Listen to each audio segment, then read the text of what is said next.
Hindi cinema की एक अजीम शख्सियत, एक बेहतरीन फ़नकार, एक उम्दा अदाकार, जिन्होंने तकरीबन 250 से भी ज़्यादा हिंदी फ़िल्मों में अपना नुमाया किरदार अदा किया है, बेहतरीन अदाकारी का नमूना पेश किया है और हर बार हमने उनके काम को, उनके किरदारों को काफ़ी सराहा है, काफ़ी पसंद किया है।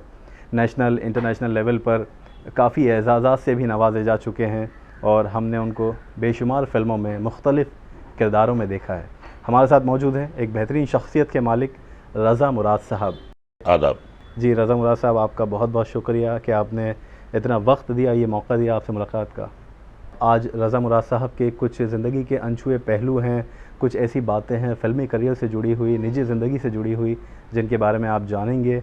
और सबसे पहले तो रज़ा साहब हम यही जानना चाहेंगे आपसे, बहुत कम लोग ये जानते हैं कि आपने बहुत कम उम्र से फ़िल्मों में काम करना शुरू किया था।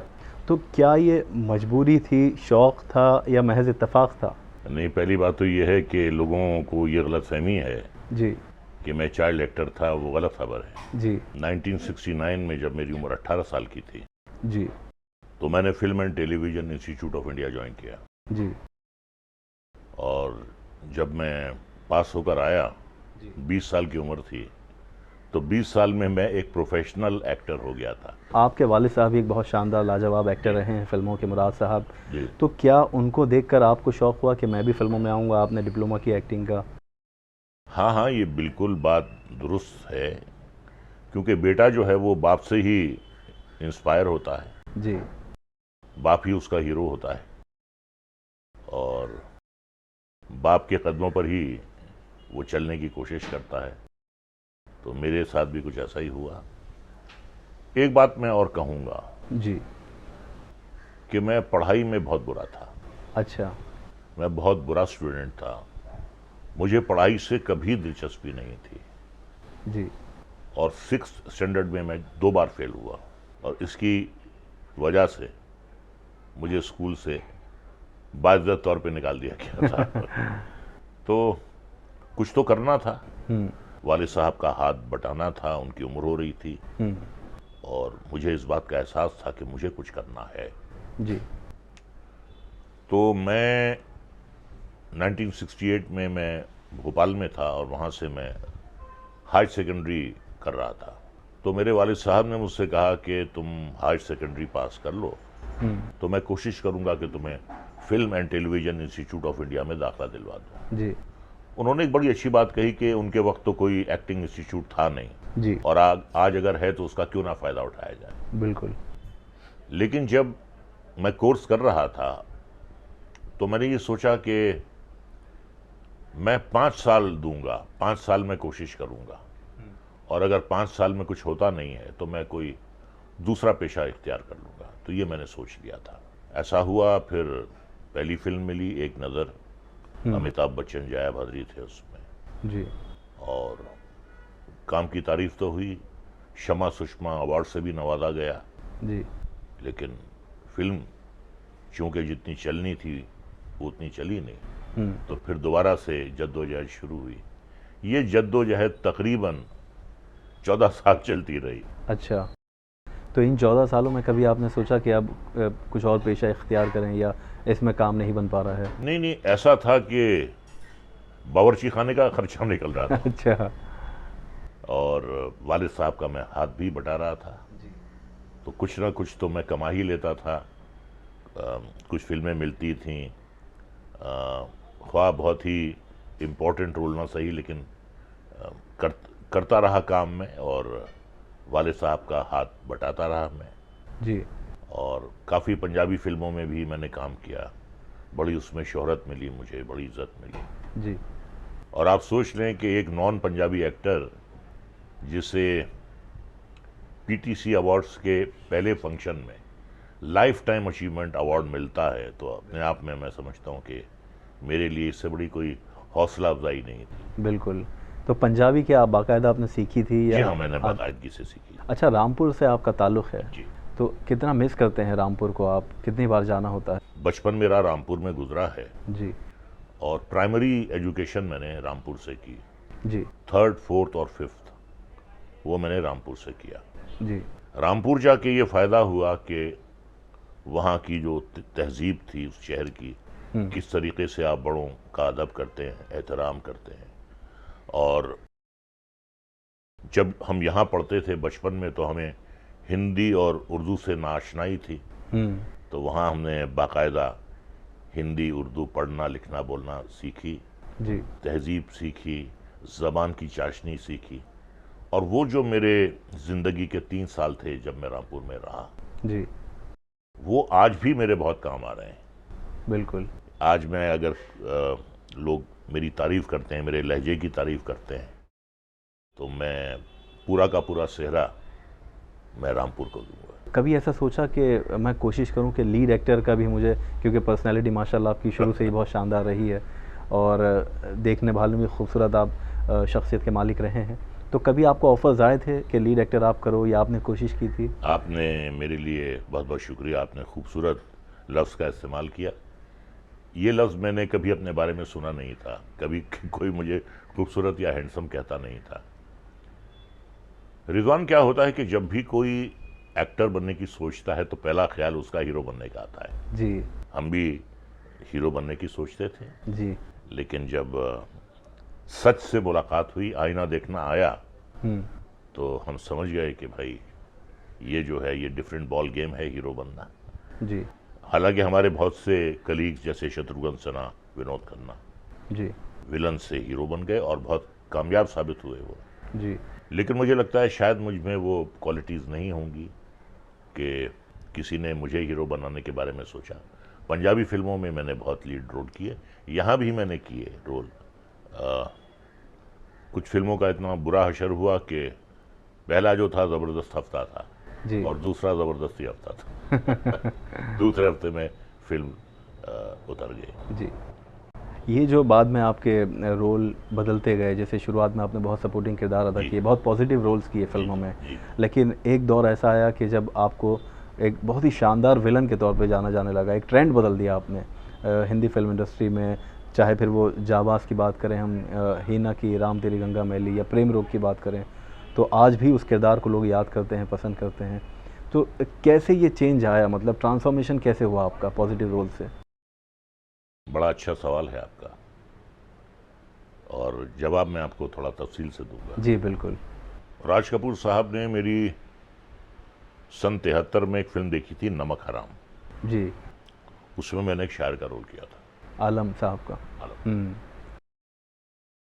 और जब वो प्रेम रोग की कास्टिंग कर रहे थे 1980 में, याददाश्त उनकी बहुत अच्छी थी, तो रात को 3:30 बजे उन्होंने अपने प्रोडक्शन मैनेजर को फ़ोन किया कि भाई वो ऋषिकेश ने एक फिल्म बनाई थी मजदूरों की प्रॉब्लम पे, जी उसमें एक शायर का रोल एक लड़के ने किया था, लंबा सा था, भारी सी आवाज़ थी, दुबला पतला, कौन है वो? तो बताया उन्होंने कि तो मुराद साहब के साहबजादे हैं। अच्छा अच्छा। मुराद साहब के साथ उन्होंने अंदाज और दास्तान में काम किया था। जी। बुलाइए उन्हें। तो हम तो यहाँ थे ही नहीं, हम पंजाब में थे जी। और तब मोबाइल था नहीं और हमारे घर में फ़ोन भी नहीं था, पैगंबरी दौर चल रहा था। जी। तो नीचे बनिए की दुकान थी, तो वहाँ हमारे रिक्वेस्ट फ़ोन आते थे, उसका मूड होता था तो बुलाता था, नहीं होता था तो नहीं बुलाता था। जी।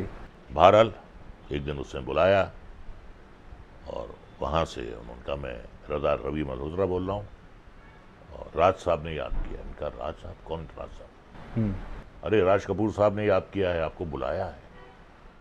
मैंने कहा राज कपूर साहब ने मुझे बुलाया है?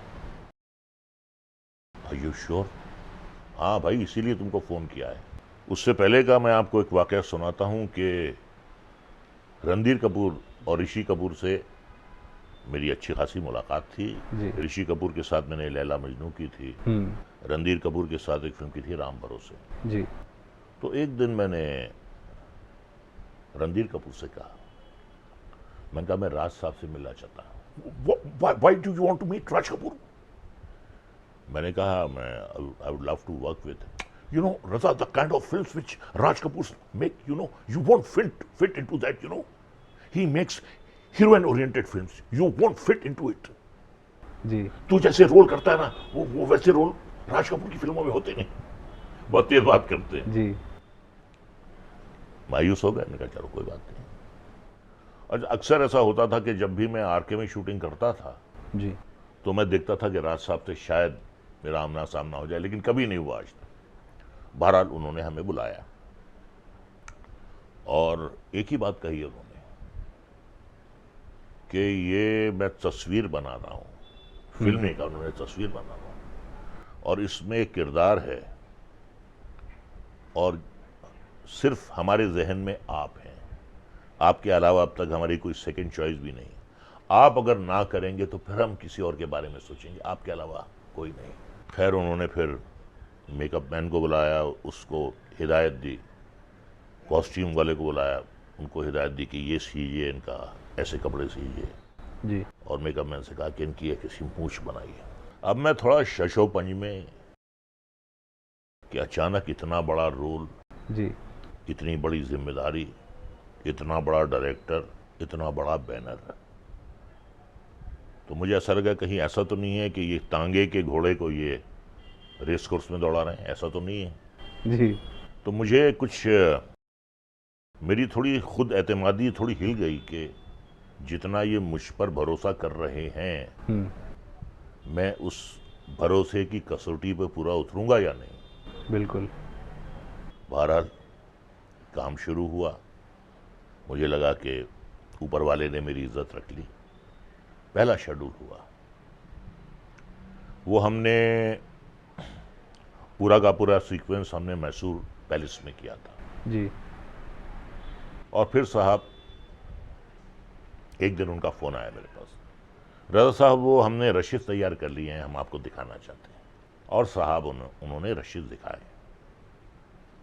वाकई मुझे यकीन नहीं आ रहा था कि ये मैं हूँ। अच्छा। नमक हराम का वो टूटा फूटा, जिंदगी से मायूस बीमार शायर, और ये सुमेरगंज का राजा वीरेंद्र प्रताप सिंह। ये राज साहब ने उस रोल को देखकर मुझे ये रोल दिया, ये तो कोई दुनिया में सोच नहीं सकता था। बिल्कुल। एक बिल्कुल जिसे अंग्रेजी में कहते हैं कि ट्रांसफॉर्मेशन। और उन्होंने फिर कुछ लोग बैठे थे रशिस में, जी। कहने लगे ये सारे लोग जो थे ये आपके मुखालिफ थे। अच्छा। ये सब मुखालिफत कर रहे थे कि रज़ा मुराद इस रोल को सूट नहीं करेंगे। हमने कहा साहब हमारी भी आंख है जी। हम तो उन्हीं से करवाएंगे जी। ये सब बैठे हैं और आज ये सब कह रहे हैं कि रज़ा साहब से ज़्यादा सूट इस कैरेक्टर को कोई करता नहीं। खैर ठीक है, वो तो मैं ये कहूँगा कि 3 बातें होती हैं इंसान के साथ। आप में टैलेंट होना चाहिए, जी। जो भी काम करें सलाहियत होनी चाहिए। दूसरी बात यह है कि अगर आप एक्टर हैं तो आप में वो भी सलाहियत होनी चाहिए कि हर किरदार के सांचे में आप अपने आप को ढाल लें। बिल्कुल। वो बहुत ज़रूरी है। तो पहली बार मैं ज़िंदगी में विलन बना था जी। और वो भी सबसे बड़े बैनर की फिल्म में। और उसके बाद राम तेरी गंगा मैली शुरू हुई। जी। फिर उन्होंने हमें याद फरमाया, उसमें हमने एक करप्ट पॉलिटिशियन, एक बहुत ही पावरफुल पॉलिटिशियन भागवत चौधरी का रोल किया था। जी। वो एक बंगाल के नेता हुआ करते थे अतुलिया घोष। जी। तो उनके किरदार से वो मिलता जुलता था वो किरदार जो मैंने किया था। जी। और उसके बाद आज तक फिर मुझे पीछे देखने का वक्त नहीं मिला। बिल्कुल, माशाल्लाह। तो इसमें बहुत बड़ा जो है मेरे करियर में क्रेडिट मैं राज साहब को बहुत बड़ा दूंगा।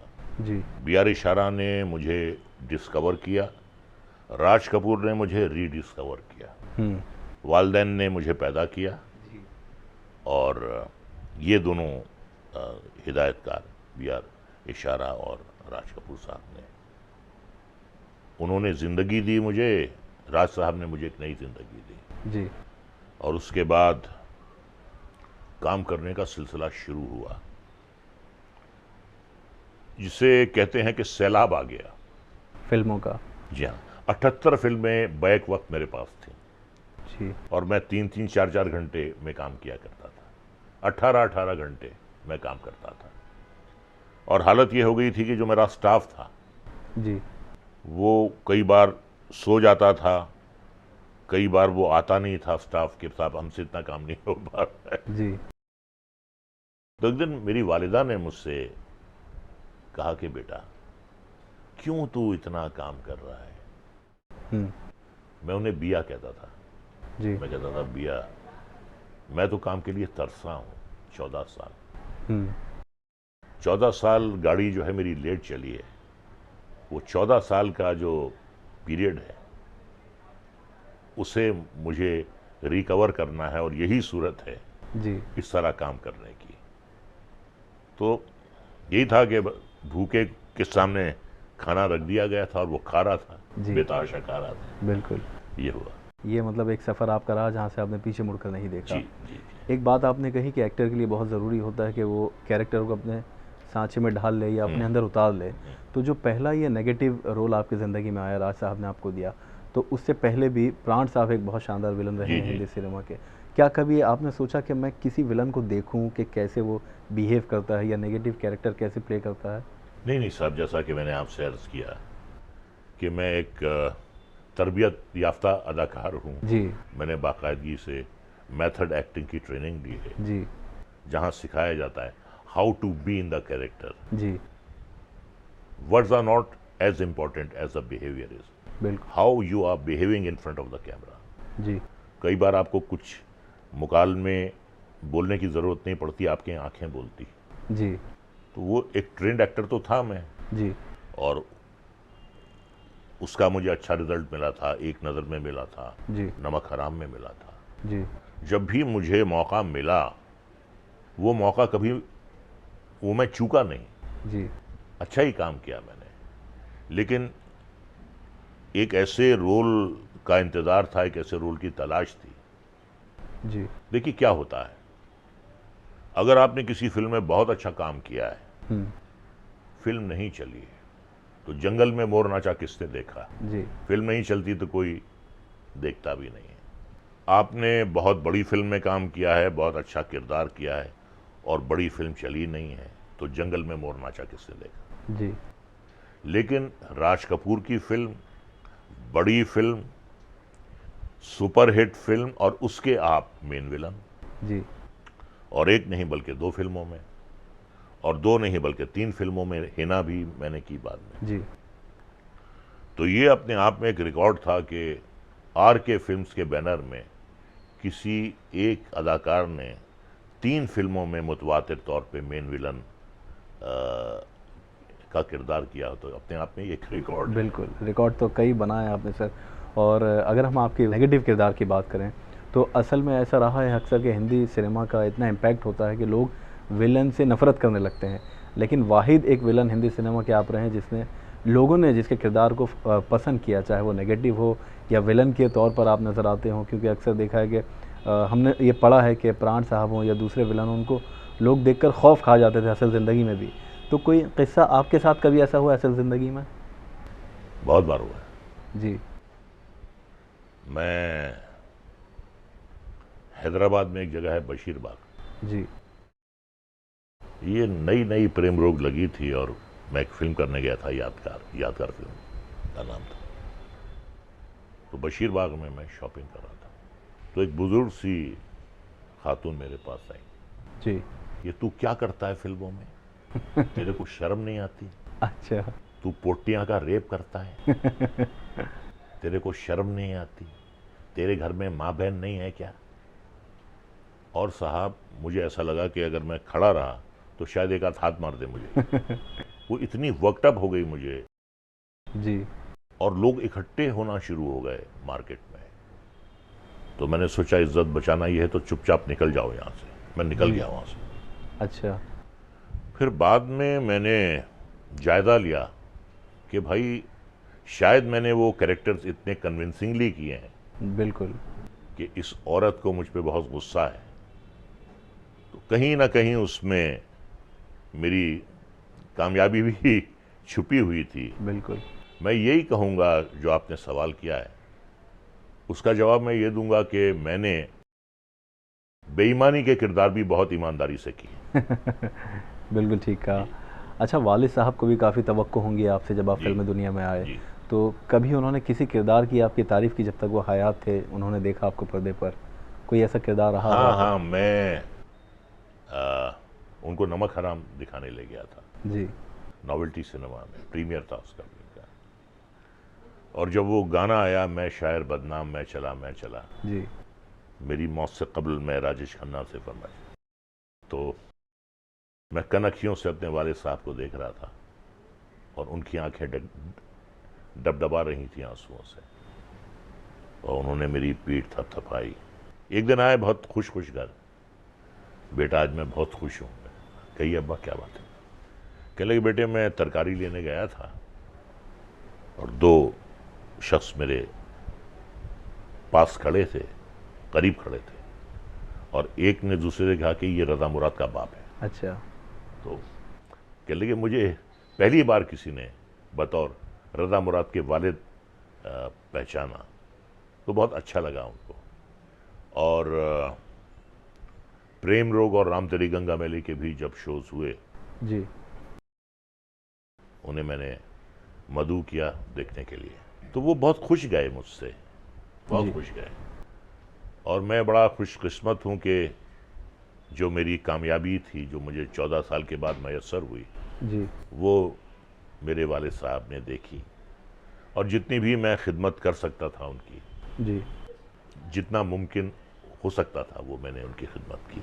और भाई जाना तो सभी को है, बिल्कुल। लेकिन बड़े इत्मीनान से वो गए, और अफसोस तो बहुत हुआ उनके जाने का। एक माँ बाप का साया जो होता है, एक छतरी की तरह होता है, जिसमें उम्र उनकी कितनी भी हो जाए, जी। हमें पता है कि एक छतरी है हमारे ऊपर जो हमारी हिफाजत कर रही है, हम महफूज हैं। बिल्कुल। वो छतरी छिन जाने से बहुत ज़िंदगी में एक कमी आ जाती है, जो सारी ज़िंदगी रहती है। हम तो दुआ भी कर सकते हैं उनके लिए कि अल्लाह ताला उनको मग़फ़िरत करे उनकी, और उनको बहुत आला मकाम अता करे जन्नतुल फ़िरदौस में।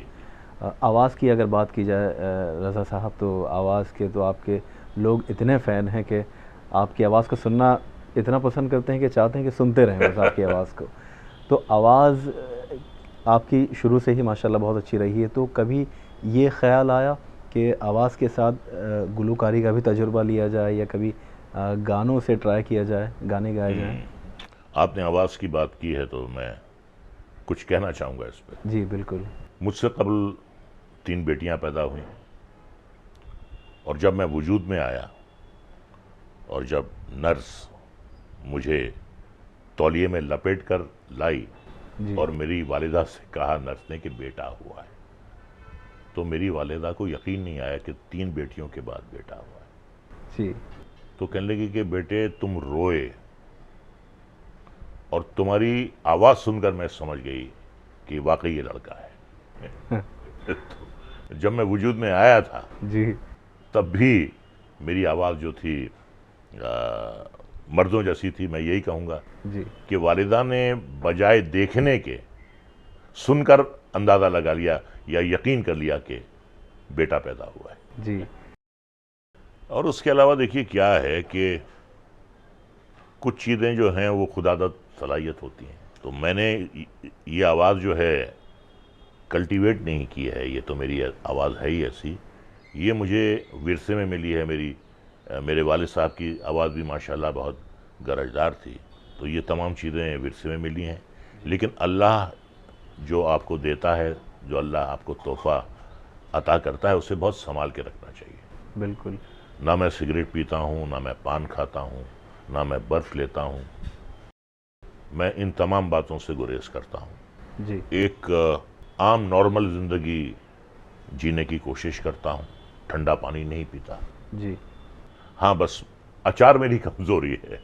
खाने के साथ मुझे थोड़ा अचार चाहिए, तो अच्छा। थोड़ा सा अचार मैं चख लेता हूँ। जी। बाकी तमाम चीज़ों से जो भी आवाज़ के लिए मुज़िर हैं, जी। मैं उसका इस्तेमाल नहीं करता। तो ऐसी ही आपकी आवाज़ गरजती रहेगी इंशाअल्लाह, और लोग सुनते रहेंगे, पसंद करते रहेंगे काफ़ी वक्त तक।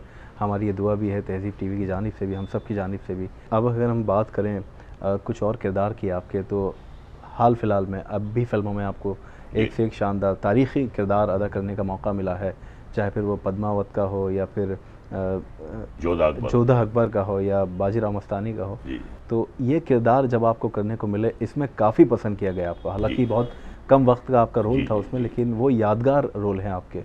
तो उन किरदारों को करके कैसा लगा आपको? पहली बात तो ये है कि एक कहावत है एक्टर्स ऑफ फिल्म्स और रोल्स के बारे में कि किरदार छोटा नहीं होता, एक्टर छोटा होता है। जी। और अगर अच्छा एक्टर है तो वो छोटे किरदार में भी अपनी सलाहियत दिखा देता है। जान फूंक देता है। जी। So characters are not small, actors are small. Sanjay Leela Bhansali जिनके साथ मैंने 3 फिल्में की हैं, जी। रामलीला, बाजीराव मस्तानी और पद्मावत, जी। मेरे उनसे कोई ताल्लुकात नहीं थे, कोई दोस्ती नहीं थी। उन्हें ऐसा महसूस हुआ कि इस किरदार के लिए मैं मौजू हूं, तो उन्होंने याद फरमाया मुझे और उनके साथ 3 फिल्में मैंने की, जैसे राज साहब के साथ की। जी। तो वो परफेक्शनिस्ट हैं, हम्म। उन्हें जो चाहिए वो उन्हें चाहिए, उसमें कोई कॉम्प्रोमाइज नहीं करते वो। जी। भले आप उसमें 20 रिटेक दे दें, 25 दे दें, लेकिन जो चाहिए उन्हें वो चाहिए। तो वो एक अलग स्कूल है संजय लीला बंसाली का। जी। और यकीनन मेरे काम से खुश होंगे कि उन्होंने मुझे 3 फिल्मों में याद फरमाया, जी। वरना एक फिल्म में लेकर इंसान तौबा कर लेता है। तो वो बहुत ही तफसील से किरदार समझाते हैं। जैसे निज़ाम का कैरेक्टर मैंने किया था, निज़ाम के बारे में जी। जो भी मालूमात थी उन्होंने मुझे भेजी। जी। यही मैं कहूँगा कि जो मैंने कैरेक्टर किया था जलालुद्दीन खिलजी का, 1290 से लेके 1296 तक वो पहले खिलजी ख़ानदान के वो सुल्तान थे,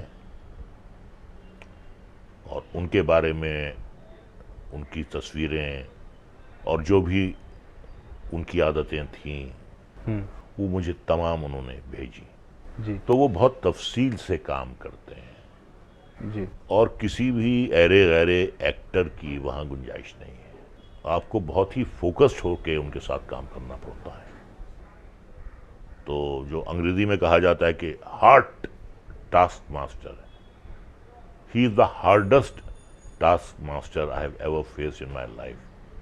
परफेक्शनिस्ट है ना, इसीलिए आप उनकी फिल्म का एक एक फ्रेम देखें, पेंटिंग लगती है, ऐसा सजा हुआ होता है। ये उनकी मेहरबानी है कि उन्होंने एक बात कही मुझसे ही नहीं कही, बल्कि बाआवाज़े बुलंद उन्होंने पूरे यूनिट से कही कि I can not think making a film without Raza sahab. अच्छा। खैर ये उनकी अजमत है, उन्होंने ये उनकी ज़र्रा नवाजी है। बस ये है कि हमारे हिस्से में जो भी आता है हम दिलो जान से उसे करने की कोशिश करते हैं, किरदार की गहराई तक पहुंचने की कोशिश करते हैं, किरदार को समझने की कोशिश करते हैं और पूरे दिल से काम करते हैं। कोशिश करना हमारे इख्तियार में है, नतीजा हमारे इख्तियार में नहीं है। जी। वो तो अल्लाह ताला क्या बेशक। अवार्ड्स की अगर बात की जाए तो आपको नेशनल इंटरनेशनल लेवल पर कई बड़े एजाज़ात से नवाजा गया है। अभी भी क्या ख्वाहिश है कि कौन सा अवार्ड आप हासिल करना चाहते हैं? मैं सिर्फ अपने मद्दाहों का अवार्ड हासिल करना चाहता हूँ। आपके पास कोई सेल्फी के लिए आता है या ऑटोग्राफ के लिए आता है, उसकी आंखों में जो चमक आती है आपको देखकर, उसकी आंखों में जो खुशी आती है आपको देखकर, जी। वो मुसरत से झूम उठता है जब आप उससे हाथ मिलाते हैं या आप उससे बगलगीर होते हैं। जी। ये मेरे साथ दिन में बहुत होता है। जी। बस मुझे यही अवार्ड चाहिए। जो लोगों ने मुझे प्यार दिया है, जो लोग अब भी मुझे प्यार करते हैं, बेतहाशा प्यार करते हैं, और पता नहीं मैं इस लायक हूँ या नहीं हूँ, लेकिन मुझे बहुत प्यार मिलता है मैं जहाँ भी जाता हूँ। मेरा ये मानना है, मैं अक्सर सोचता हूँ इस बारे में तो मुझे ऐसा लगता है कि शायद जो मैंने अपने वालिदैन की खिदमत की जी। ये उनकी दुआओं का नतीजा है। बेशक। एक शेर है कि सख्त राहों में भी आसान सफ़र लगता है, सख्त राहों में भी आसान सफ़र लगता है, ये मेरी माँ की दुआओं का असर लगता है। वाह। तो ये वालिदैन की दुआएं हैं। सिर्फ यही नहीं है कि हिंदुस्तान में मेरे साथ ऐसा होता है, दुनिया के किसी भी कोने में चला जाऊं जी। बहुत प्यार करते हैं लोग। और बस मैं ये सोचता हूँ, वाकई दिल से सोचता हूँ कि क्या मैंने किया है, क्यों लोग मुझे इतना चाहते हैं, क्यों लोग मुझे इतना पसंद करते हैं। मैं इसका मुस्तहिक नहीं हूँ, मैं वाकई दिल से सोचता हूँ। फिर ख्याल आता है कि ये तो अल्लाह ताला की मेहरबानी है और माँ बाप की दुआएं हैं और कुछ नहीं। मैं तो बहुत ही एक अदना सा इंसान हूँ, बेशक। बहुत ही मामूली इंसान हूँ, एक औसत दर्जे का एक्टर हूँ, बस बाकी उसकी मेहरबानी। बहुत शुक्रिया रज़ा मुराद साहब, आपने इतना कीमती वक्त हमें दिया और इतनी अच्छी अच्छी बातें हमारे नाज़रीन को बताई अपने बारे में, अपने करियर के बारे में, निजी ज़िंदगी के बारे में। हमारी दुआ है कि आप ऐसे ही काम करते रहें और अच्छा काम करें, इससे ज़्यादा अच्छा काम करें, आप लोगों को एंटरटेन करते रहें और अल्लाह ताला आपको सेहतयाब रखे। बहुत शुक्रिया।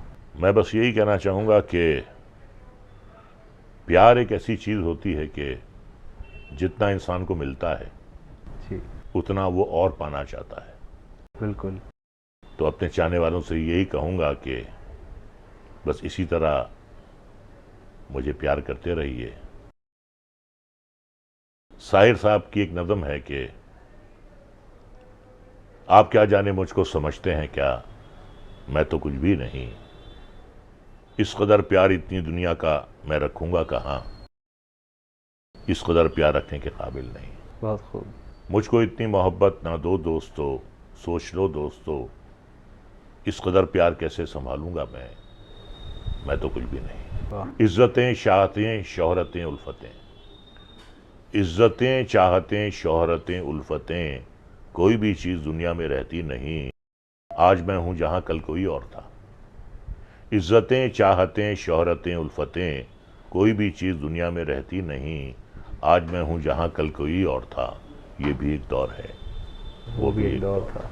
वाह। आज इतनी मोहब्बत ना दो दोस्तों, आज इतनी मोहब्बत ना दो दोस्तों, कि मेरे कल की खातिर कुछ ना बचे, आज का प्यार थोड़ा बचा कर रखो मेरे कल के लिए, आज का प्यार थोड़ा बचा कर रखो मेरे कल के लिए, कल जो अनजान है, कल जो वीरान है, कल जो गुमनाम है, कल जो सुनसान है, मैं तो कुछ भी नहीं, मैं तो कुछ भी नहीं।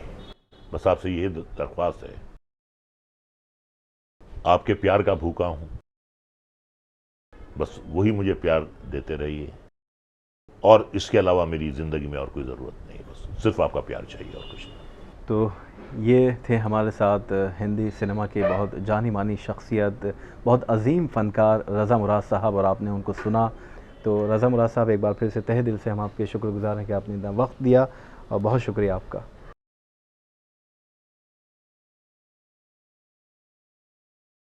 तो अगले शुमारे में इंशाअल्लाह आपसे मुलाकात होगी किसी नई शख्सियत के साथ। तब तक आप रखिए अपना ख्याल, हमें दीजिए इजाज़त। आदाब।